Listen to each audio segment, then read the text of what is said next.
और दोस्तों YouTube channel subscribe कर ले, क्लिक बेल आइकन को प्रेस कर दे ताकि नोटिफिकेशन मिलते रहे जेआईबी सीआईबी और बैंक प्रमोशन संदर्भ से। हम लोग बात करें Baroda UP bank promotion exam का प्रीवियस क्वेश्चन से क्लर्क ऑफिसर क्वेश्चन में स्टार्ट करने से पहले हम छोटा सा अनाउंसमेंट है। Baroda UP bank promotion exam का क्लर्क ऑफिसर कोर्स कंटेंट होता है जो कि purely for Baroda UP bank promotion exam के लिए बनाया जाता है, जहां आपका वीडियो लेक्चर कोर्सेज हो जाएगा जो कि कवर करेगा पूरा एंटायर सिलेबस को। सर्कुलर्स के वीडियोज हो जाएंगे अगस्त 2024 तक का लेटेस्ट रहेगा। नोट्स हो जाएंगे पीडीएफ में, हिंदी पीडीएफ का नोट्स हो जाएगा। क्वेश्चन से डिस्कशन की वीडियो हो जाएगा। 3000 क्वेश्चन बैंक हो जाएगा। 20 मॉक टेस्ट हो जाएगा। प्राइस रखा गया इसका 2000 रुपये 6 महीने की वैलिडिटी के लिए, 3000 रुपये लाइफ लॉन्ग वैलिडिटी के लिए। पहले सवाल बात है, which of the following is not correct as regard suspicious transaction report, यानी सस्पिशियस ट्रांजेक्शन रिपोर्ट के संबंध में कौन सी बात सही नहीं है, ठीक है, वो पूछ रहा है आपसे। नॉट करेक्ट, ठीक है। ए ऑप्शन है the report has to be submitted to head office every month, हर महीने रिपोर्ट को हेड ऑफिस में सबमिट करना पड़ता है। बी ऑप्शन हो जाएगा once a transaction is identified as suspicious the same should be reported to respective zonal office within the prescribed time frame. बोलते हैं एक बार ट्रांजेक्शन पता चल जाता है कि सस्पिशियस है, उसी चीज का हम इंफॉर्मेशन जोनल ऑफिस में देंगे एक प्रेस्क्राइब टाइम फ्रेम में। सी ऑप्शन हो जाएगा branches should not put any restrictions on operations in the account wherein STR has been submitted। Branch किसी प्रकार का रिस्ट्रिक्शन नहीं लगाएगा ऑपरेशन में अकाउंट का जहां कहीं भी STR सबमिट किया गया है। डी ऑप्शन है customer should not know about the STR filed in the account, customer को पता ही नहीं चलना चाहिए कि STR फाइल किया गया उसके अकाउंट में। अब सवाल क्या होता है, कौन सा बात इसमें गलत है आपसे वो पूछा रहा है। ये ऑप्शन हो जाएगा कि रिपोर्ट को सबमिट किया जाएगा हेड ऑफिस हर महीने, ये बात सही है गलत, ये बात गलत हो गया। हेड ऑफिस हर महीने सबमिट करने की जरूरत नहीं है। बी ऑप्शन हो गया जो ट्रांजेक्शन आइडेंटिफाई होता है सस्पिशियस, इसी चीज का इन्फॉर्मेशन अब जनरल ऑफिस को देंगे जो भी टाइम फ्रेम निर्धारित किया गया, सही है। सी ऑप्शन बोलता है कि आप ब्रांचेस किसी प्रकार का रिस्ट्रिक्शन नहीं लगाता है ऑपरेशन में अकाउंट का जहां कहीं भी STR सबमिट किया जाता है, ये भी सही है। डी ऑप्शन बोलता है कस्टमर को पता ही नहीं चलना चाहिए कि आपने STR फाइल किया हुआ है, ठीक है, अकाउंट में, ये भी सही है। तो गलत क्या हो गया, ए। क्वेश्चन नंबर 2 में आइए, which of the following is not correct as regards monitoring of transactions in the accounts of government non government organisation NGO. बोलता है इनमें से कौन सी बात गलत है उस संदर्भ में जहां मॉनिटरिंग ऑफ ट्रांजेक्शन की बात की जा रही है अकाउंट में जो नॉन गवर्नमेंट ऑर्गेनाइजेशन का होगा, ठीक है। तो गलत कौन सा है वो पूछ रहा है। ये ऑप्शन हो गया all accounts of NGO should be properly identified and complete correct data is fed into financial system so as to have accurate database of NGO account। बोलता है सारे अकाउंट जो है एनजीओ को प्रॉपर्ली आइडेंटिफाई होने चाहिए, कंप्लीट करेक्ट डेटा हम system में डालेंगे, फाइनेंशियल सिस्टम डालेंगे ताकि मेरे पास एक्यूरेट डेटाबेस बन सके एनजीओ अकाउंट का। बी ऑप्शन हो जाएगा all NGO account should be in compliance with extent of KYC AML safety guidelines. बोल सारे एनजीओ अकाउंट इन कंप्लायंस होने चाहिए जो KYC AML सेफ्टी गाइडलाइंस बोलता है।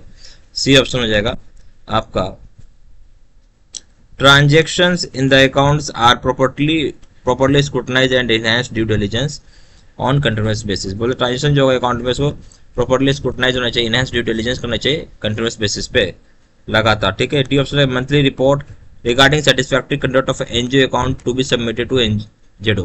बोलते हैं कि मंथली रिपोर्ट आप सबमिट करेंगे जिसमें satisfactory conduct of NGO account का जेडो को, इसमें कौन सी बात गलत हो पूछ रहा था। ये ऑप्शन क्या बोल रहा है कि सारा अकाउंट का इन्फॉर्मेशन जो एनजीओ का होगा उसको प्रॉपर्ली आइडेंटिफाई करेंगे, कंप्लीट कर डेटा आप डालेंगे फाइनेंशियल सिस्टम में ताकि एक डेटाबेस बन सके एनजीओ अकाउंट। क्या बात सही है, ये बात बिल्कुल सही है। बी ऑप्शन बोलता है सारा एनजीओ अकाउंट को इन कंप्लायंस करेंगे उस एक्सटेंट तक जहां KYC AML सेफ्टी गाइडलाइंस को फॉलो किया जा सके, ये बात भी आपकी सही होगी, ठीक है। सी ऑप्शन हो जाएगा ट्रांजेक्शन अकाउंट प्रॉपर्ली स्क्रूटनाइज किया जाएगा इनहेंस ड्यू डिलिजेंस के हिसाब से लगातार कंटिन्यूअस बेसिस पे।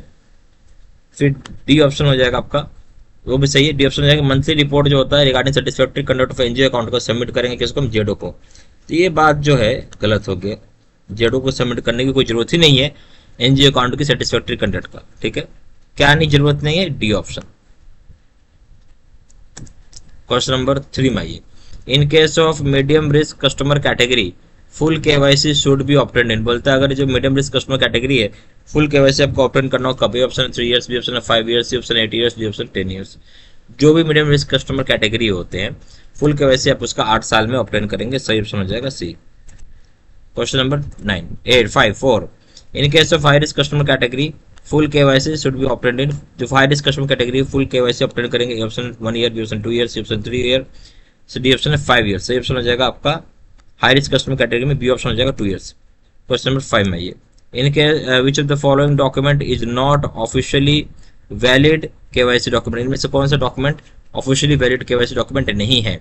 ए option Aadhaar card, B option national population register, C option PAN card, D option है job card issued by NREGA.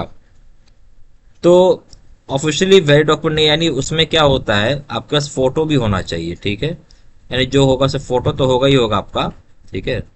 Photo के अलावा क्या होगा आपका एड्रेस, ठीक है, फोटो प्लस आपका उसमें एड्रेस होना चाहिए, दो चीजें होनी चाहिए। तो आधार कार्ड में फोटो प्लस एड्रेस दोनों होता है, नेशनल पॉपुलेशन रजिस्टर में फोटो प्लस एड्रेस दोनों होता है, पैन कार्ड में सिर्फ फोटो होता है एड्रेस नहीं होता, जॉब कार्ड जो नरेगा इशू करता है उसमें भी फोटो प्लस एड्रेस होता है। किसमें नहीं होता है, तो पैन कार्ड एक ऑफिशियली वैलिड डॉक्यूमेंट नहीं होता, ठीक है, क्योंकि आपसे क्या पूछ रहा है, नॉट यानी कौन नहीं है इसमें। सही ऑप्शन हो जाएगा सी। क्वेश्चन नंबर 6 में, the scheme code for opening of a small saving account is 105 106, A option 105, B option 106, C option 161, D option 190। सही ऑप्शन हो जाएगा बी 196। क्वेश्चन नंबर 7 में ये, in case of transaction carried by non customer that is walk in customer, the customer's identity and address should be verified if the transaction is equal and modern. बोलते हैं उस case में transaction carry out किया जा रहा है non customer के द्वारा, जो कि वॉक इन कस्टमर, तो कस्टमर की आइडेंटिटी उसका एड्रेस पूरा वेरीफाई होना चाहिए, जहाँ ट्रांजेक्शन का अमाउंट कितना या उससे ज्यादा हो। ये ऑप्शन है ₹10,000, B option ₹25,000, C option ₹50,000, D option ₹1,00,000। तो 50,000 रुपए या उससे ज्यादा का ट्रांजेक्शन होगा वॉक इन कस्टमर के द्वारा, उसका आइडेंटिटी और एड्रेस आपको वेरीफाई करना होगा। सही ऑप्शन हो जाएगा C. Question number 8, in case of a small account maximum credit in a financial year should not exceed. बोलता है कि आपका जो स्मॉल अकाउंट होगा उसमें ज्यादा से ज्यादा जमा एक फाइनेंशियल में कितना कर सकते हैं, यानी एक साल में कितना कर सकते हैं। ऑप्शन पे 10,000, बी ऑप्शन पे 50,000, सी ऑप्शन पे 1,00,000, डी ऑप्शन पे 10,00,000। सही ऑप्शन हो जाएगा बी ₹50,000। क्वेश्चन नंबर 9 में, at any particular point of time the balance in the small account should not exceed. बोलते किसी particular point of time balance जो होगा स्मॉल अकाउंट में एक्सीड नहीं होना चाहिए, कितने से ज्यादा। ए ऑप्शन पे 10,000, बी ऑप्शन पे 50,000, सी ऑप्शन पे 1,00,000, डी ऑप्शन पे 2,00,000। क्या होगा सही ऑप्शन, किसी पार्टिकुलर पॉइंट ऑफ टाइम में बैलेंस जो होगा स्मॉल अकाउंट में एक्सीड नहीं होना चाहिए, किससे ज्यादा, आपका बी ऑप्शन 50,000 रुपए से ज्यादा, बी ऑप्शन। क्वेश्चन नंबर 10 में, ये counterfeit currency report has to be submitted within dash days from the occurrence of the transaction। counterfeit currency report आपको सबमिट करना हो कितने दिन के अंदर, जिस दिन को ट्रांजेक्शन हुआ उस दिन से कितने दिन के अंदर आपको काउंटरफिट करेंसी रिपोर्ट सबमिट करना पड़ेगा। ऑप्शन है 7 वर्किंग डेज, बी ऑप्शन है 15 working days, C option 30 working days, D option है 60 वर्किंग डेज। सही ऑप्शन हो जाएगा आपका ए, 7 वर्किंग डेज के अंदर आपको सबमिट करना होगा। यहाँ हमारे पास Baroda UP bank promotion exam का क्लर्क्स ऑफिसर का कोर्स कंटेंट होता है, जो कि purely for Baroda UP bank promotion exam के लिए बनाया जाता है, जहाँ आपका वीडियो लेक्चर कोर्सेज हो जाएगा जो कि कवर करेगा पूरा एंटायर सिलेबस को, सर्कुलर्स के वीडियोस हो जाएंगे, नोट्स हो जाएंगे पीडीएफ में प्लस सीडी पीडीएफ का नोट्स, क्वेश्चन आंसर डिस्कशन के वीडियोस हो जाएंगे, 3,000 सेट क्वेश्चन बैंक हो जाएगा, 20 मॉक टेस्ट हो जाएगा। प्राइस रखा गया इसका 2,000 रुपये 6 महीने की वैलिडिटी के लिए, 3,000 रुपये लाइफ लॉन्ग वैलिडिटी के लिए। जहाँ जानकारी के लिए व्हाट्सअप कर सकते हैं, नंबर हो जाएगा 4x768527, या फिर वेबसाइट में जाकर डायरेक्टली ऑनलाइन ऑर्डर प्लेस कर सकते हैं। वेबसाइट हो जाएगा www.jbservice.com, ईमेल आईडी हो जाएगा seat93@gmail.com। सारी इन्फॉर्मेशन मैंने इसी वीडियो के डिस्क्रिप्शन बॉक्स में डाल दिया है। Thank you very much.